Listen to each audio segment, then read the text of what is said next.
Skatebird takes the gameplay of Tony Hawk, removes the human skaters, and replaces them with birds. Is that hook compelling enough, or is this game for the birds? More importantly, is it worthy of your precious time and hard drive space? There's a surprisingly in-depth player creator when you first start the game, where you get to pick your bird's look and outfit. I was genuinely impressed with the number of options the game presents you. Once you launch into the game, you'll find that since you are a bird, and a particularly tiny bird at that, the world is scaled up compared to what you would normally find in a skateboarding game. Instead of grinding on handrails and tricking off half pipes, you're instead grinding on bowls and cups and tricking off, okay, it's still half pipes for some reason. Why does this guy have so many tiny bird-sized skate parks under his furniture? The skateboarding itself is, in a way, stripped straight out of what we're used to with the classic Tony Hawk Pro Skater games. That way, that it is just like the Tony Hawk games is in the moves your bird is capable of doing and the button mapping to actually pull them off.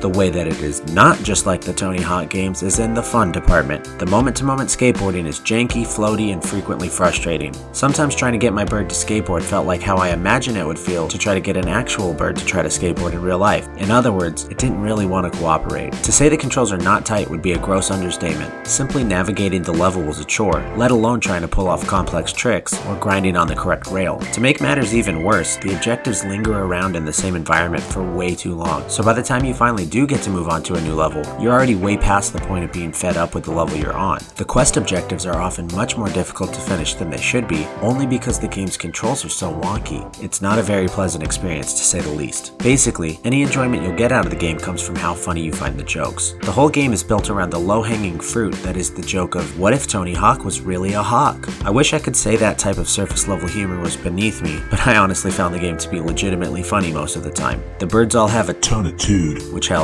and I laughed many times when I fell off the skateboard because the game's version of ragdoll when you wipe out is basically just to let your bird bounce around on the ground for a minute. Besides, I'll never get tired of this action.